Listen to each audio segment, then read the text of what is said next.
BYU takes down Stanford 27-3. Mitch Harper, Kyle Ireland here from Provo as the Cougars move to 2-0 on the season. Kind of a strange game. We talked about this on Cougar Sports Saturday earlier today. Well, yesterday, I guess technically. We're holding it down here early hours of Sunday morning. But BYU was always in control of this game. They were never stressed, as Kalani Sitake talked about. But, there was a lot more to be had from this game. But BYU, again, comes away 27-3, 2-0 on the season. 24-point victory over a power conference team. You'll take that every day of the week. What were some of your big takeaways, Kyle, from this victory for the Cougars?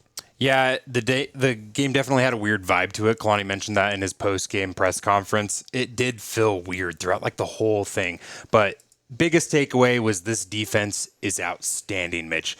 I mean, from the defensive line to the very back of the secondary, this defense played lights out. They shut down the only really effective part of the Stanford offense, which was their running game coming into tonight, and they really just made it tough for them to move the football. Stanford didn't even really threaten BYU at all until the fourth quarter. It was that far out of reach, which did kind of make the weird vibe even more weird because this game was never in question. BYU was going to win this football game from the opening kickoff, but I thought Jack Kelly was spectacular tonight. Keanu Tanavasa, Falatau Satuala, Raider Demuni. I mean, we could go on and on, but this defense showed the talent that they have. And really, I mean, the fact that they've only allowed 3 points through 2 games is impressive. BYU allows 161 yards to Stanford, 91 of which was in the fourth quarter for the Cardinals. So BYU was dominant, lights out. They got to 14-0 in a very unusual way. I think if you were looking at an ESPN app or some score tracking app, you'd say, oh, BYU scored 2 touchdowns, and they got a 2-touchdown lead going into the half. But as you know, it was far different than that. BYU opened up the scoring tonight with Bear Bachmeier, a 3-yard touchdown. Then there was a failed 2-point conversion, which is a weird alignment. Kalani Sitake said it just wasn't executed correctly. Carson Ryan took a snap. They had all the linemen out to the out. It was a very strange alignment. And then Will Farron booted a 36-yard field goal. Farron also had a 30-yard field goal. And then Falatau Satuala down here in the north end zone had a safety on a screen pass for Stanford. That's how BYU got to 14. Again, 4 different ways to score. That's how they got to 14 points. And then they tacked on a Will Farron field goal on a drive that was a long 13-play drive to open the third quarter. And then Sione Moe had an 8-yard touchdown run, and Stanford almost waved the white flag and just said, we're going to settle for a field goal so we could get points and not get shut out. I thought that was kind of weak by Stanford settling for a field goal. And then Will Farron had his 4th field goal of the night, 23-yard field goal. I think BYU, what was disappointing in the first half was that they had 4 drives either at midfield or in Stanford territory to start, and they only end up with 6 points. That was just not good for BYU. They need to get touchdowns. There was the one where you start out on the 5-yard line. You got to punch that in. You got to punch that in. Yeah. And Parker Kingston did punch it in, but there was a key and need block, or holding, that was called back and basically put BYU behind the sticks, and they had to settle for a Will Farron field goal. That's just what made tonight a little bit, I don't want to say uneasy, because, again, Kalani was like, they didn't feel stressed. It just, I think what you learned tonight, Kyle, is that you've got an elite defense, as you noted. BYU, outstanding defense. I said in my instant takeaways on KSLSports.com, this will be one of the best defenses in BYU history. And I'm not just talking hyperbole here. You've heard me enough on this show that I know the history of BYU football, and this is an outstanding defense. The personnel is outstanding, excellent. They are going to travel every single game. They will put this BYU offense, if they have an off night, in every game.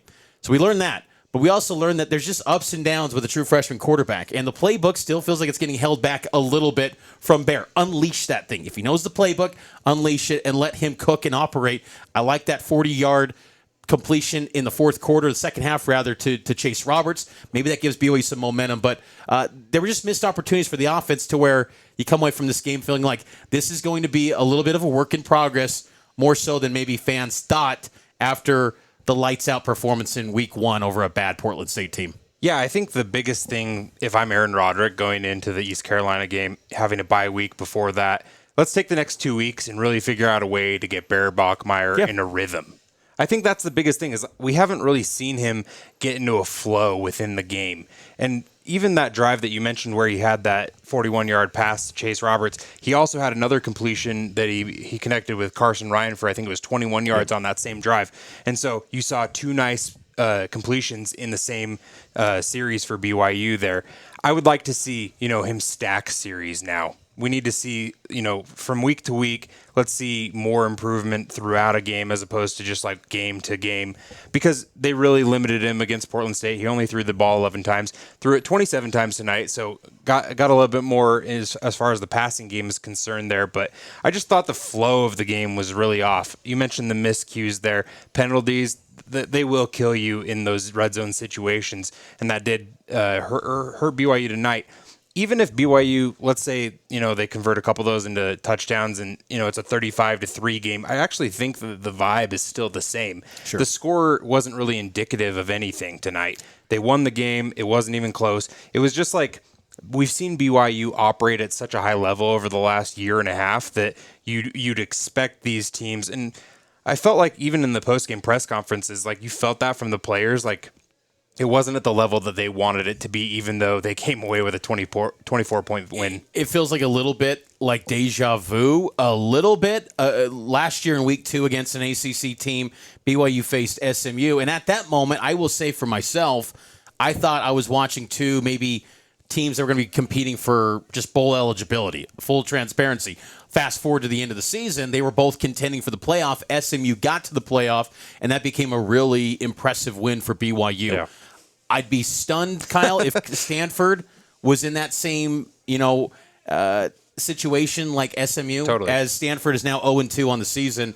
I think they're going to be, I don't want to say a bad football team, but they're probably going to end up, I would imagine, 4 wins, 5 wins, maybe. Maybe they get to 6. I think they can knock some teams off. That offense tonight, Mitch, it wasn't a lot better than Portland State was a week ago. I can't believe that Stanford kept Ben Gulbranson, Dr. Ben, in the game. They should have made a change at quarterback. BYU was teeing off on him. 17 of 32 was Gulbranson. 142, 0 touchdowns, 2 interceptions. 53% completion rate. Falatau Satuala, who had an excellent game, the safety and an interception late, one of those 2 picks on Gulbranson. I think he hit it on the head when I asked him about the readiness of this defense, led by Jay Hill. He said they knew everything that was coming. They knew everything that was coming. Kalani Sitake kind of set the tone for that messaging of being prepared for everything, because coming off a bye, you kind of expected some new wrinkles. BYU's defense was not faced by anything that Stanford threw at them. Now, on the flip side, I think BYU's offense was a little bit thrown off at times by Stanford's defensive pressures and the blitzes that they threw at Bear Bachmeier. Offensive line has got to fix some of the issues. Waylon Lapuaho, his absence looms a little bit larger than I think you'd like to admit. Left guard spot, you saw a little bit of interchanging with Sonny Makassini. Then you saw Kyle Safarachuk. There's just not that continuity there without Waylon at that left guard spot. Hopefully he can get back sooner rather than later, ideally for that East Carolina game, and get him settled back into that lineup before Big 12 play. But I thought that was a little bit discouraging to see Bear Bachmeier take those unnecessary hits. He had 12 carries on the night for 7 yards. He did have 1 touchdown. But he took a lot of hits tonight, and even Kalani said in the postgame he didn't like that aspect of the game. I mean, he got sacked 3 times. I mean, that was the same amount of sacks that Gulbranson took from Stanford's point of view. And we're talking about how awesome BYU's defense was. Stanford really, I thought, was teeing off on Bear as well. At times. That was the thing for them. They weren't able to shut down LJ Martin at all. BYU was able to run the ball pretty effectively tonight, and so it was really just trying to impact the game through Bear Bachmeier and limiting him. Let's talk about L.J. Martin. 18 carries, 110 yards. No touchdowns again, 6.1 yards per carry. He would have had one, but the refs robbed him. Yes, they did rob him, and that's a great pull. L.J., though, is excellent. Yeah. Kyle, I mean, I know that the opponents aren't great through the first 2 weeks, but he's dominating them the way that he's shedding tackles. L.J. is looking special. Keep feeding that guy the rock. I like that 18 carry number. I would even say get that above 20. There were times in this first half in particular where the offense is completely stalling. Get the ball to LJ. I think good things happen when he touches the football. Yeah, I mean, you called for another career high performance today, and I think that he was on his way to it. But there were times in this game, Mitch, where I was like, why aren't they running LJ Martin more? Yeah, I really think that they failed him in the BYU offense in a lot of ways by not leaning on that. The fact that Bear threw the ball 27 times, I'm all about that because I wanted to see more of that after not seeing it in game one. But the fact that they were able to run the ball so effectively with LJ Martin, it's like you need to lean on that when you have a true freshman quarterback. That's something that BYU is going to have to do against East Carolina. Their first road experience of the season. Bear's never going to, forget that experience at East Carolina, being on the road for the first time as a starting quarterback in college. And maybe, East Carolina has a big crowd for that game because it's BYU. It's a marquee matchup, all of those things that go into, college football Saturday.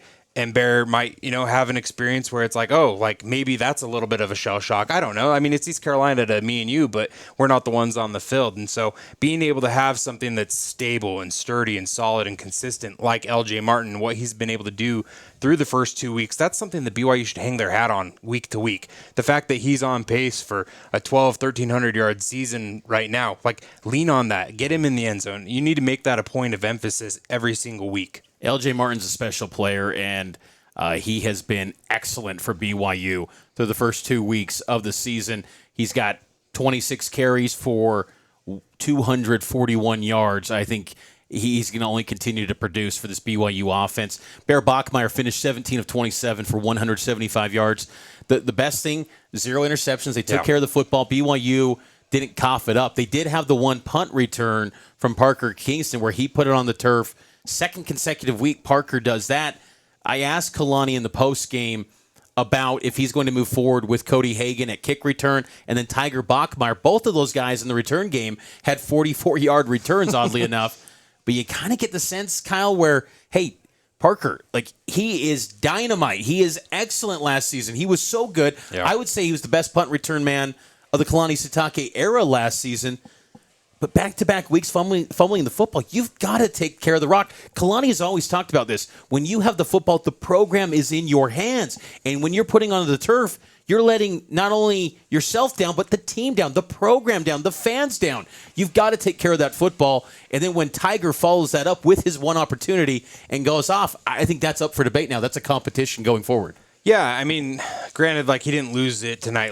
He was Sure. It was a lost fumble. BYU recovered it, but that would have been dangerous. But it would have been. I think I was on the 23-yard line. Oh yeah, that would have been right at the end of the first half, and Stanford would have had a lot of momentum. I don't know if they would have punched it in. I would like to think BYU's defense probably tightens up and sure. and keeps them out of the end zone. But still, that would have been a momentum jolt going into the halftime break. Yeah, exactly. And I think that we can't just look at last season's success and just bank that as a reliable thing for 2025. Parker was good last year, and I think that he's even shown some flashes of that same player in the return game throughout the first 2 games of this season.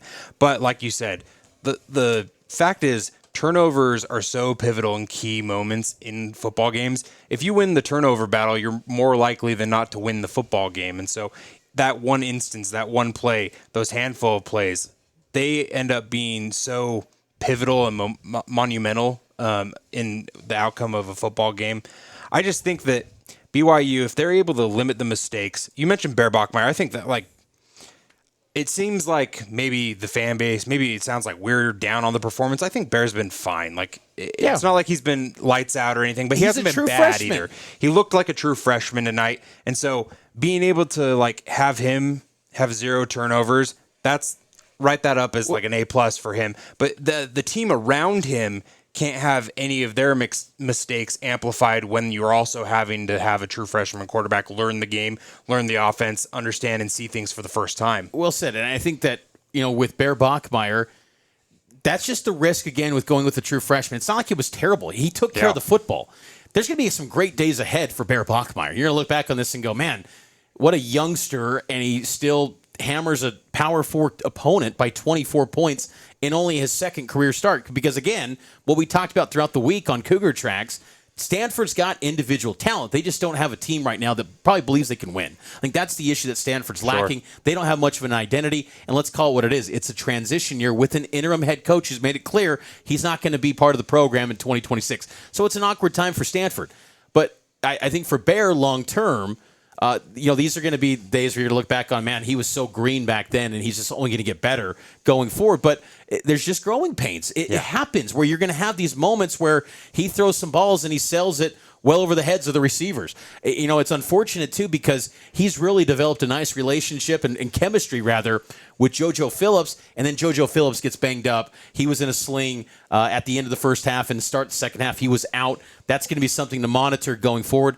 Obviously, beginning with the Colorado game, we'll have availability reports for BYU for conference games, but if he's available or not going on the road, can they get by without JoJo potentially against East Carolina?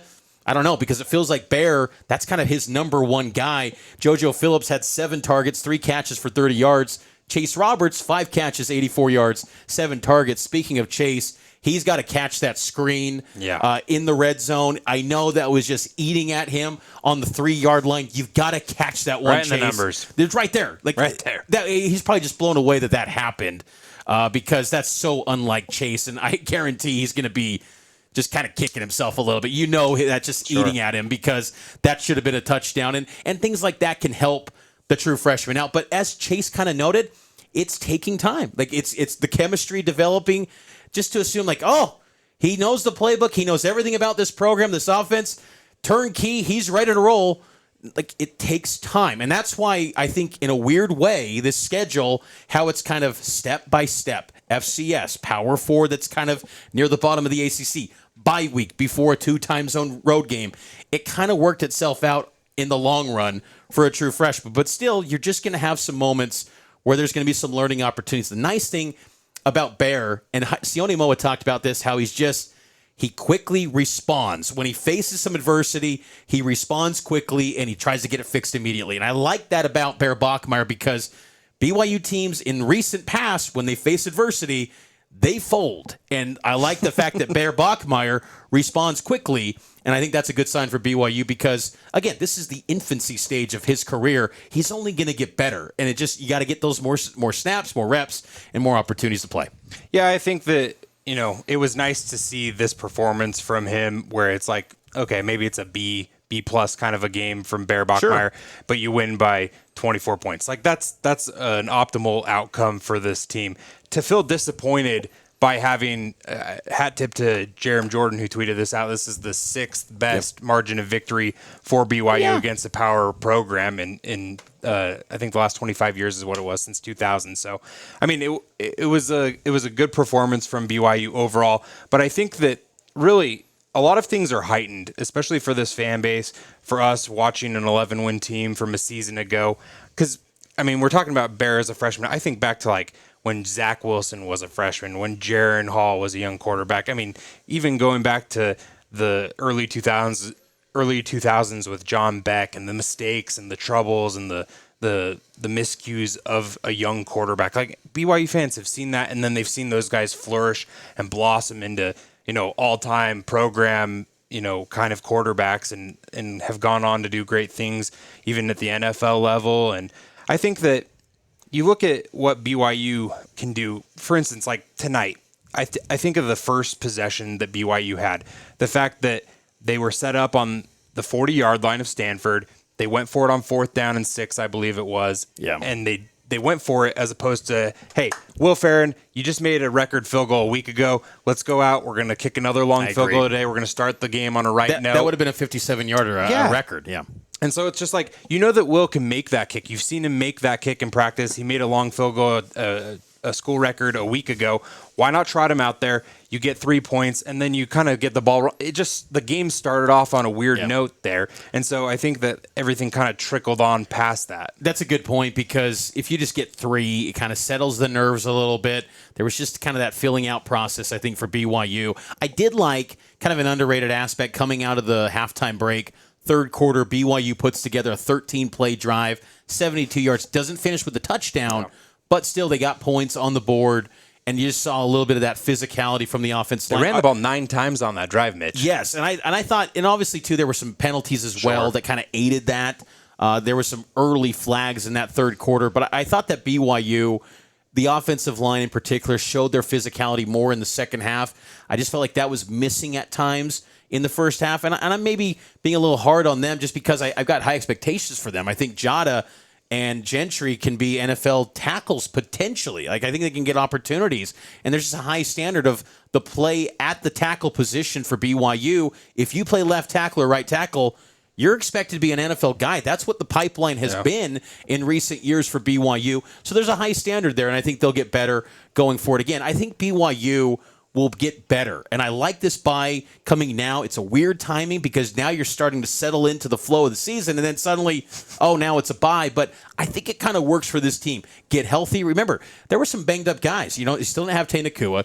You didn't have Che Bryant-Strother at the middle linebacker spot. Underrated aspect to that. Celia Sarah, clear-cut number one. But then Max Alford, I thought he looked pretty good. Utah State transfer, had some nice pressure that helped free up Keanu Tanavasa, who doesn't need much help, but Keanu Tanavasa on his one sack of the night. Max Alford was bringing some pressure as well. I thought he had a nice night. He's going to be a good one. How long for did BYU. it take us to mention Keanu's name? We were going like 20 minutes. Well, Keanu Tanavasa, he came free on that. But oh my gosh, he was amazing. Keanu Tanavasa is excellent. I mean, Tanavasa finished with 4 tackles, 1 sack. He had 1 tackle for loss.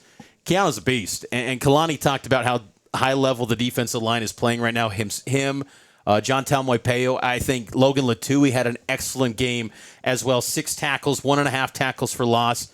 I mean, we could go on and on. The individual defensive talents. Jack Kelly was brilliant. The closing speed, the athleticism. Dude's an absolute unit. He was great. Forced fumble was excellent. Then Viliami Puha, he recovered it. Viliami went into the medical tent. He did come back later in the game, but that was a positive sign. Isaiah Glasker, I mean, some of the blitzes that Jay Hill was designing, I loved it. It was great defensive execution. You think about Jay Hill, Chad Kahaha, Sione Puha, Gary Anderson, all these names that were just so tethered to Utah.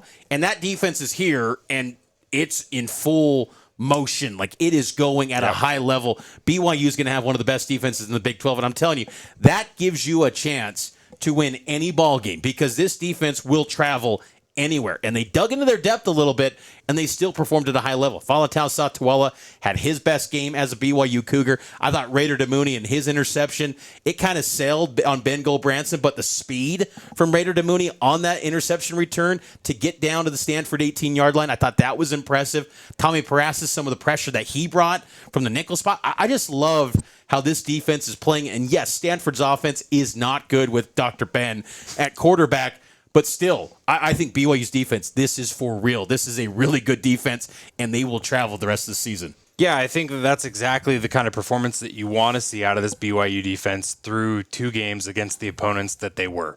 You needed to see the numbers, the stats, the limited scoring and yardage from those offenses because that's what good teams do to bad teams. They don't let them hang around. How often do you see, Mitch, where it's like an FCS opponent hangs around this power program and then it's like a 3-point win, or maybe on the rare occasion it's an upset. Those things do happen across the country in college football. BYU wasn't a victim of that. They blew out each of these opponents. It wasn't a close performance last week or again tonight, even though it wasn't a 69-0 win. But going back to the defense real quick, I wanted to get your take on this. We were kind of talking about it throughout the game, but what did you make of the cornerback rotation? We saw a lot of Trey Alexander and Evan Johnson, but Maury Bamba, it seemed like he wasn't on the field maybe as much as we thought coming out of fall camp going into the season. Yeah, I thought that was interesting. We didn't see much of him until, honestly, the third quarter, and it was primarily Trey Alexander and Shmeev, Evan Johnson. That's going to be something to kind of figure out going forward, because I thought that was very interesting because Maury Bamba, as General Guilford talked about, he was the guy taking the throne. He's the number 1 cornerback, and he was just on the sideline with his helmet, and it was just off, and you're wondering, why is Maury not playing? Now, I'm okay with Trey Alexander and Evan Johnson playing because they could be guys that are playing for you in 2026. Maury Bamba, if it's not working out as far as the pecking order, maybe he's a little bit nicked up. Who knows? We'll have to get more info coming up on Monday. But next man up. It's competition every day. Kalani Sitake's program, it sounds so cliche and coach speak, but there really is competition. And we have seen in really every season since Kalani took over, where you will see in the middle of a season, whether it's week 2, week 10, you'll see some subtle change in the starting lineup and go, Why is that happening? And really, it might just be in season and competition in practice. This guy's performing at a higher level, and this guy's not performing as well. We'll have to see on Maury Bamba what's going on there, but Trey Alexander getting a ton of run, and Evan Johnson as well. Evan Johnson, that was one of my bold predictions on Cougar Sports Saturday, was that he would get a pick. He almost got one. I think it was right here around the 35-yard line area. Evan Johnson's a really good player, and so is Trey Alexander. They're going to be some good players for BYU. And look, Jay Hill's talked about it in the past. Sometimes in this job now, you have to project ceilings, especially at the high school level, but then long-term, too. We've seen it before with the middle linebacker spot where it was projecting the ceilings of Acera and Taggart. Do you project the ceilings of Alexander and Johnson compared to Maury Bamba? Like, I love Maury Bamba. I think he's got a ton of ability. Well, again, we'll see what's the issue here going forward, but to not see him in the first half was a little bit unusual. And again, could be the personnel groupings of this matchup. Maybe they just saw something that said on film, hey, Trey Alexander, Evan Johnson are just a better fit here in this matchup. Again, we'll figure out more, but it was something to kind of take note because we didn't see much of Maury until about the third quarter. We still know Jonathan Cabella at nickel, Tommy Parasis holding down that spot for BYU. So there's been Tavion Beasley got a little bit of run too. So there's been some new faces in that defensive back unit for BYU. Again, a very productive night for BYU's defense. Just some of the numbers again: 19 rushing yards allowed to Stanford. Another stat that kind of caught my attention, Kyle: time of possession. Stanford absorbed the clock against Hawaii. They had so many drives with more than 10 plays. BYU, time of possession, 34 minutes, 56 seconds. Stanford, only 25 minutes and 4 seconds. I think a lot of that was coming in the second half, too, where the game was pretty much out of reach. So, all in all, a really good night for BYU. Again, you want more because BYU feels like they're a team that could reach Arlington, and then that's the goal here. But I just think that nights like tonight highlight that maybe it's going to take a little bit longer than you think. It's going to be a little bit more of a work in progress. But again, if you got a defense like this, you can be in every football game and have a chance. You just got to get this offense getting up to speed more. And I want to see going forward, Aaron Roderick open up that playbook a little bit more in the passing attack for Bear Bachmeier. He knows the playbook. He's a smart guy.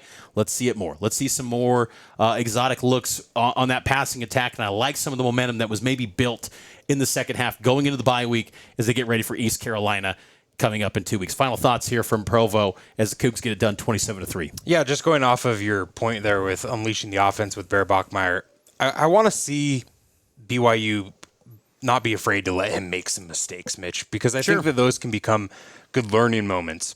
Like this game, last game, East Carolina, like those are games where you can afford, hey, that was a bad interception. Yeah. Don't throw it over the middle like that. Or, like those types of things can be taught and learned throughout, practice and the film room. And you want to be able to see that in a game. I'm okay with some game mistakes from Bear Bachmeier. Like, I feel like there has been this sheltered approach throughout 2 games. Because again, you've got a defense that gives you a wide margin for error. Yes, exactly. Even if you put, again, you don't want to put your defense in a spot where Stanford's taken over in BYU territory in the red zone. But again, I like this defense to be a wall that's going to be hard to get through to get to the end zone. Again, like I just think this defense, you put them in tricky spots, they're going to be okay. They can hold tight and only give up a field goal. So I'm with you. I think just, hey, Bear's going to be okay. Like if he knows the playbook, if he knows the offense as much as they've told us throughout the last few weeks that he knows and he's up to speed and all those things, then let's see a little bit more of it against East Carolina. That's all I'm asking. I don't need to see more than 27 pass attempts like we saw tonight. I just want to see a little bit different play calling around those 27 pass attempts. I thought that they ran the ball pretty well with him tonight too. I like that. I didn't love the sacks and that kind of contact, but the times that Bear actually ran the ball, I thought the play calls were nice. The one touchdown that he had, that QB keeper, that Truck draw, that guy. Yeah. And that's what you get with a big quarterback like him, a number 47 wearing quarterback. That's what you get with Bear Bachmeier. So you can continue to do those types of things, but I think in the passing game, I would just like to see a little bit more because you do have Carson Ryan and Chase Roberts who have already shown, hey, like we're your go-to weapons. JoJo, we'll see about that, but there are weapons for Bear. And then again, the run game. I just want to see them lean heavy on that to be able to support Bear in those moments where it's like, okay, we're putting him in third and short situations because LJ is picking up over 3-4 yards a carry. It's going to be interesting times to see how BYU continues to progress, and I do believe they're going to progress quite a bit between now and East Carolina. It's always tricky to go on the road, but the next game for the Cougs is 2 weeks from now. They will go to East Carolina in Greenville. Hopefully it's 20th. not tricky for us with the travel, Mitch. Yeah, Hopefully we don't run into hurricane weather or something. Yeah, hopefully everything's clear out there on the East Coast. But bye week coming up this week. I think BYU, I would assume, we don't know yet. We'll probably have a Monday press conference, I would imagine, and then kind of a light week. And then it's all systems go the following week, a normal work week for the Cougs, getting ready for East Carolina on September 20th. We'll find out a kick time, I would imagine, probably on Monday, unless the American has, similar to the Big 12, maybe a 6-day window. Remember, again, it's the TV contract for the American that applies to this. So maybe ESPN, maybe CBS Sports Network, who knows? Someone could be picking up BYU, East Carolina. Very curious to see what that kick time looks like for the Cougs and the Pirates. And also kind of a unspoken thing we did before we get out. Do you think they get into the AP Top 25 tomorrow or today? Yeah, I mean, the thing is, a lot of people probably didn't watch this game, Mitch. I hate that reasoning, though. Let's just call it for what it is, because that really, there is that bias. I do think that I'm going to have to go back and look at what happened throughout the rest of the country throughout today. You saw Michigan lose at Oklahoma. I don't know how far they fall out, and maybe they're on the edge of the top 25. They probably stay ahead of BYU since they were ranked in the teens, so even with a loss there. But, I mean, I think that maybe after another win, it's going into Big 12 conference play. If they're 3-0 at that point, then I think that you can probably bank on them being a top 25 team. I'm okay with them not being ranked if they're not, but just don't tell me that you didn't watch the game and that's your reasoning for not ranking them. I don't want to hear that. Like, if you have conviction as a voter, hey, I don't want to rank BYU. They didn't look great against Stanford. Fine. That's your opinion. That's, the problem is they don't follow the rules, Mitch. They don't take a blank slate into every week and vote according to that week. They don't do it. And you know it's true. You got to tear it down, and you can't just justify your rankings from the previous week. You got to tear it down and start anew every single week. Hopefully pollsters do that, because to me, then you just base it on resume. Through this week, through week 2, who's got some of the great resumes. If they did that, then BYU is a top 20 team. Yeah, I think BYU's defense, and then the sheer dominance, 2 wins, from 3 a points point margin allowed. standpoint, I think you rank them. You beat an ACC team. Like, what more do you got to do to get ranked? I'm fine if BYU doesn't get ranked, because it all plays itself out. When you're in a league like the Big 12, you don't have to be ranked. Everything's still in front of you to accomplish your goals, but we don't care about rankings till November anyway, From Mitch. a perception standpoint, if the sport is still going to have these early season rankings, you want to be in the club, and you want to get that perception and those eyeballs that come with having a number next to your name. So we'll see if BYU slides into the rankings. We'll find out about 10 a.m. Mountain Time, I believe, is usually when the rankings come out. Maybe that's 12 Mountain. We'll figure it out here coming up on Sunday later today. It's almost 2 a.m., Mitch. It's almost 2 a.m. Let's get the brains out. are shutting down. I haven't had enough caffeine tonight to keep me awake. Let's have a little cheers there. Cheers to another good game. And Close another us out, point, Kyle. just to close it out from my end. We are a third of the way done with the home schedule, Mitch. That's kind of depressing. That is the depressing point of the night. So 2/3 of the way to go. Cougar Nation showed up in a big way. Biggest crowd since 2007. Beat last week. 2007 It's Utah crazy. game. Huge crowd. Electric atmosphere once again for BYU and Stanford here at LaVell Edwards Stadium. So signing off, BYU takes down Stanford 27-3. We will have coverage throughout the upcoming week on Cougar Tracks, KSLSports.com, KSL Sports YouTube, and then you can hear both of us on Cougar Sports next Saturday from noon to 3 on the legacy home of the Cougars, KSL News Radio. Talk to you then.